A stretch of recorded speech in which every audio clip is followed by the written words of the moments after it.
Hariom students, आज की class में हम लोग मल्टीपल्स ऑफ फैक्टर के बारे में डिस्कस करने जा रहे हैं। और फैक्टर्स के बारे में हम लोगों ने ऑलरेडी अपनी पहली क्लास में डिस्कस कर लिया था। जो ऑनलाइन क्लास हम लोग की फर्स्ट डे 1 जुलाई को हुई थी, उस क्लास में हम लोग फैक्टर्स के बारे में डिस्कस कर चुके हैं। तो आज की क्लास में हम लोग मल्टीपल्स के बारे में डिस्कस कर रहे हैं। तो डेफिनेशन आपके सामने लिखी हुई है मल्टीपल्स की। Multiples of any number are those numbers which we get by multiplying given number by any natural number. मतलब किसी भी नंबर का जो मल्टीपल होता है वो एक ऐसा नंबर होता है जो उस नंबर को किसी नेचुरल नंबर से मल्टीप्लाई करने पे मिलता है। ठीक है ना। अब उसको समझाने के लिए मैंने देखिए एग्जांपल लिया है, जैसे multiple of 3।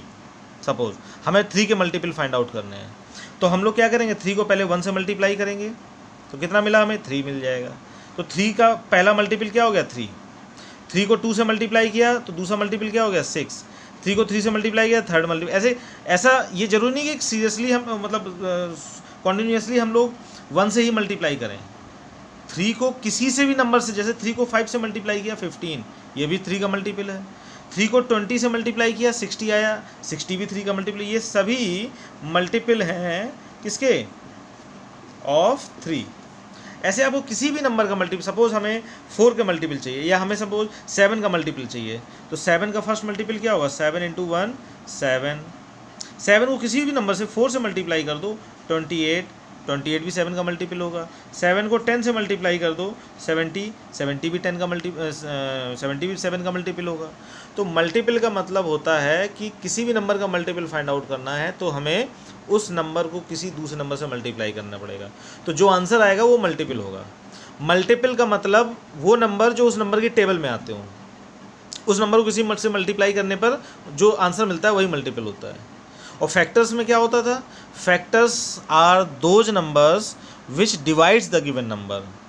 Okay, factors are the divisor and multiples क्या होते हैं, मल्टीपल्स वो नंबर होते हैं जो उस नंबर को किसी से मल्टीप्लाई करने पे आते हैं। फैक्टर्स वो नंबर होते हैं जिनकी टेबल में हमारा नंबर आता है, और मल्टीपल्स वो होते हैं जो गिवन नंबर की टेबल में आते हैं। ठीक है, खैर थोड़ा सा कन्फ्यूजिंग हो सकता है, लेकिन आई होप आप लोग को क्लियर हो रहा होगा, क्योंकि हम लोग क्लास 4th में भी ये बहुत डिटेल में पढ़ चुके हैं। ठीक है, चलिए तो उसके बाद हम लोग प्रॉपर्टीज़ ऑफ मल्टीपल पढ़ते हैं। ठीक है ना, प्रॉपर्टीज़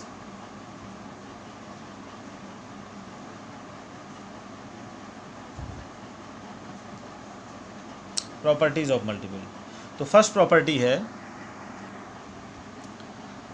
प्रॉपर्टी है number of multiples of any number are infinite. किसी भी नंबर्स के जो मल्टीपल्स होते हैं वो इनफाइनाइट होते हैं। ओके, इनफाइनाइट मतलब जैसे मैंने यहाँ पे 3 के मल्टीपल्स निकाले तो 3, 6, 9। अब मल्टीप्लाई करते जाओ, 20, 21 से मल्टीप्लाई कर दो 23, 100, 200, 500, 1000, 10,000 मल्टीप्लाई करते जाओ। एंड नंबर्स का कभी कोई एंड होता है क्या, नहीं। ऐसे ही मल्टीपल्स का कोई एंड नहीं होगा। तो किसी भी नंबर्स के अगर मल्टीपल्स फाइंड आउट करने को कहे जाएँ तो वो इनफाइनाइट होते हैं, मतलब अनलिमिटेड, कोई लिमिट नहीं होती। फैक्टर्स जो होते थे किसी भी नंबर के वो लिमिटेड होते हैं, फिक्स होते हैं, लेकिन किसी भी नंबर के मल्टीपल इनफाइनाइट होंगे। Clear, number of multiples of any number are infinite. चलिए सेकेंड प्रॉपर्टी हम लोग पढ़ते हैं। सेकेंड प्रॉपर्टी देखते हैं क्या होती है। अगली प्रॉपर्टी क्या है, every number is a multiple of itself. हर एक नंबर खुद अपने आप का मल्टीपल होता है। ठीक है ना, जैसे यहाँ पे आप एग्जांपल देख सकते हैं, 3 का मल्टीपल 3 भी है, 7 का मल्टीपल 7 भी है। अगर मैं आपको यहाँ पे बताऊँ 10 का मल्टीपल, एक मल्टीपल जब 10 को 1 से मल्टीप्लाई करोगे तो खुद 10 होगा कि नहीं होगा। ठीक है ना। ऐसे अगर मैं कहूँ आपसे 50 का पहला मल्टीपल 1 से मल्टीप्लाई करने पे आएगा तो 50 का एक मल्टीपल 50 ही होगा। तो हर एक नंबर अपने आप का मल्टीपल जरूर होता है। जैसे 10 अपने आप खुद का मल्टीपल है, 50 खुद का मल्टीपल है, उसी तरह से हर एक नंबर खुद का मल्टीपल होता है। ओके, चलिए third property, the smallest multiple of any number is the number itself। किसी भी नंबर का सबसे छोटा मल्टीपल वही नंबर होता है। वैसे ये सेकंड प्रॉपर्टी और थर्ड प्रॉपर्टी एक ही चीज़ है कह रही हैं, लेकिन कोई बात नहीं, आप इन्हें नोट कर लीजिए दोनों को। जैसे हर एक नंबर खुद का मल्टीपल होता है, उसी तरह से हर एक नंबर खुद का सबसे छोटा मल्टीपल होता है, ठीक है ना। मल्टीपल होने के साथ साथ वो सबसे छोटा होता है। जैसे यहाँ पे देखिए 3 का सबसे छोटा मल्टीपल 3 है, उसके बाद सारे मल्टीपल बड़े हैं। 7 का सबसे छोटा मल्टीपल 7 है, बाकी सब बड़े हैं। ऐसे यहाँ पे है, क्लियर। तो हर एक नंबर का मल्टीपल खुद वो नंबर भी होता है और वो सबसे छोटा मल्टीपल होता है। ऐसे फोर्थ प्रॉपर्टी हम लोग देखते हैं, ये फोर्थ प्रॉपर्टी है। Multiples of any number are always greater than और इक्वल टू द नंबर। किसी भी नंबर के जो मल्टीपल्स होते हैं वो या तो नंबर से बड़े होंगे या नंबर के इक्वल होंगे। देखिए एग्जांपल आपके सामने है, 3 का मल्टीपल जो सबसे छोटा वाला मल्टीपल है 3, वही 3 के इक्वल है, बाकी सारे मल्टीपल 3 से बड़े हैं कि नहीं। 7 का जो सबसे छोटा वाला मल्टीपल 7, वही 7 के इक्वल है, बाकी सारे मल्टीपल ग्रेटर हैं। किसी भी नंबर के जितने भी मल्टीपल्स होते हैं वो या तो नंबर से बड़े होते हैं या एक जो पहला मल्टीपल होता है वही नंबर के इक्वल होता है। ये फोर्थ प्रॉपर्टी है।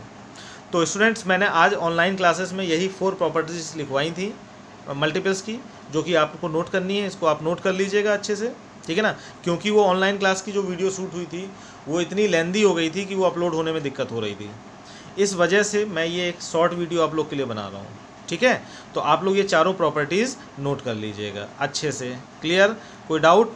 चलिए, तो हम लोग आगे का टॉपिक कंटिन्यू करते हैं जो अब हम लोगों ने आज आगे कंटिन्यू किया था, ठीक है ना। अगली डेफिनेशन जो मैंने बताई थी इवन नंबर की, और इवन नंबर के बारे में तो क्लास सेकेंड थर्ड से ही पढ़ाया जाता है, तो आप लोग को तो सबको पता ही होगा। All those numbers which are divisible by 2 are called even number. वो सारे नंबर जो 2 से डिवाइड हो जाते हैं वो इवन नंबर कहलाते हैं। या हम लोग ये भी बोल सकते हैं all the even numbers are the multiples of 2। जितने भी इवन नंबर होते हैं वो सब 2 के मल्टीपल होते हैं, ठीक है। वो कुछ एग्जांपल लिखे हैं 2, 4, 6, 8, 10, सभी को पता है ये इवन नंबर्स हो गए, ठीक है ना। अगली डेफिनेशन ऑड नंबर्स, तो इसकी भी डेफिनेशन क्लियर ही होगी। ऑड नंबर की डेफिनेशन हो गई all those numbers which are not divisible by 2 are called odd numbers. मतलब जो नंबर 2 से डिवाइड हो जाते हैं, 2 के मल्टीपल हैं, जैसे 2, 4, 6, 8, 10, ये सब इवन है। और जो 2 से डिवाइड नहीं होते हैं, जैसे 1, 3, 5, 7, 9, ये सब 2 से डिवाइड नहीं होते हैं, इसलिए ये सब क्या हैं? Odd numbers, clear. चलिए अब अगली डेफिनेशन देखते हैं हम लोग। अगली डेफिनेशन है प्राइम नंबर्स की। अब ये ज़रा ध्यान से समझिएगा आप लोग, प्राइम नंबर्स, ठीक है। अगली डेफिनेशन है प्राइम नंबर्स की।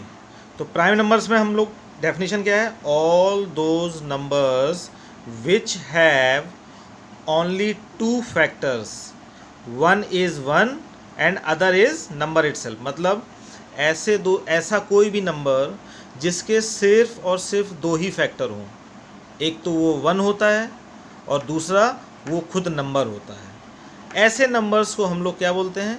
Prime number. जिसके मैंने कुछ एग्जांपल आप लोग लिखवाए हैं 2, 3, 5, 7, 11, 13, ये सब क्या हैं? प्राइम नंबर्स हैं, क्योंकि इनके सिर्फ और सिर्फ 2 फैक्टर होंगे। एक तो ये खुद अपने आप के फैक्टर होते हैं और एक 1 इनका फैक्टर होगा। क्योंकि आप फैक्टर की प्रॉपर्टी में पढ़ चुके हो कि जितने भी नंबर्स होते हैं उनका एक फैक्टर 1 जरूर होता है। 1 is the factor of every number, ठीक है ना। 1 तो सभी का फैक्टर होता है, तो ये प्राइम नंबर्स हैं, ये सारे नंबर्स का भी फैक्टर 1 होगा। और एक दूसरी प्रॉपर्टी आपने पढ़ी थी every number is a factor of itself, मतलब हर नंबर खुद का फैक्टर जरूर होता है। तो इस हिसाब से हम क्या कह सकते हैं कि हर एक नंबर के मतलब जितने भी प्राइम नंबर हैं उनके 2 ही फैक्टर होंगे, एक तो 1 होगा और दूसरा वो खुद नंबर होगा। जैसे एग्जांपल मैं कुछ आप लोगों से डिस्कस करता हूँ। ये बताइए, अगर मैं 11 के फैक्टर बोलूँ तो 11 किन किन से डिविजिबल है? एक तो 1 से डिविजिबल है और दूसरा खुद से डिविजिबल है। और किसी से भी डिविजिबल है? नहीं ना, तो 2 ही फैक्टर हो गए। आप 19 के फैक्टर बताओ। एक तो इसका 1 होगा क्योंकि 1 90 से डिवाइड हो जाएगा और खुद 90 90 से डिवाइड होता है। मतलब प्राइम नंबर्स के 2 ही फैक्टर होते हैं, ठीक है। तो उन्हीं को हम प्राइम नंबर्स बोलते हैं, क्लियर। और फिर कुछ इंपॉर्टेंट पॉइंट्स मैंने लिखवाए थे आज की ऑनलाइन क्लास में, वो भी आप लोग नोट कर सकते हैं। नंबर 1, ये रहे आपके सामने important points. 2 is the smallest prime number. तो जितने भी प्राइम नंबर होते हैं उसमें सबसे छोटा 2 ही होता है, ठीक है ना। सबसे स्मॉलेस्ट प्राइम नंबर टू होता है। अगली प्रॉपर्टी भी टू को लेके, two is the only even prime number. Two एक ऐसा प्राइम नंबर है जो सिर्फ अकेला इवन है।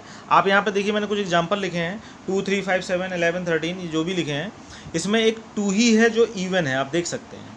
टू के बाद 3, 5, 7, 11, 13, 19, ये सब क्या हैं? ये सब ऑड नंबर्स हैं, ठीक है ना। क्योंकि टू के बाद जो भी इवन नंबर होगा वो 1 से डिविजिबल होगा, खुद से डिविजिबल होगा, और एक 2 से भी डिविजिबल हो जाएगा। इसलिए कोई भी इवन नंबर प्राइम नहीं हो सकता 2 को छोड़कर, ठीक है ना। क्योंकि वो अगर इवन है तो 1 और खुद के अलावा 2 से भी डिविजिबल हो सकता है। इसलिए 2 ही सबसे छोटा स्मॉलेस्ट इवन प्राइम नंबर होता है। और 3 is the smallest odd prime number. 3 जो है सबसे छोटा ऑड प्राइम नंबर होता है, ठीक है ना। तो ये कुछ इंपॉर्टेंट पॉइंट्स मैंने आई थिंक लिखवाए थे, इसके अलावा और कोई पॉइंट नहीं था ऑनलाइन क्लास में। और मैंने जो होमवर्क दिया था वो होमवर्क भी मैं बता देता हूँ। उसमें मैंने एक्सरसाइज 4A बोली थी इन कॉपी में एक्सरसाइज 4A करनी थी। और जिन बच्चों के पास बुक नहीं थी उसके लिए मैंने बुक की फ़ोटो खींच के भी ग्रुप में भेज दी थी। तो आई होप कि ये डेफिनेशन सारी आप लोग को क्लियर हो गई होंगी, और इन डेफिनेशंस को आपको अपनी कॉपी में नोट करना है, ठीक है। सभी ये जो मैंने डेफिनेशन लिखवाई, मल्टीपल्स की डेफिनेशन लिखवाई, प्रॉपर्टीज़ ऑफ मल्टीपल लिखवाया है, ये even number, odd number, prime number, और ये इंपॉर्टेंट पॉइंट्स, ये आपको फेयर कॉपी में नोट करना है, ठीक है। थोड़ा सा वीडियो बनाने में लेट हो गया, लेकिन कल से आपको टाइमली वीडियो मिल जाएगी। ओके, आई होप कि आप लोगों को क्लियर हो गया होगा, ठीक है। तो नोट करके इसको रख लीजिएगा, ठीक है। Okay, bye.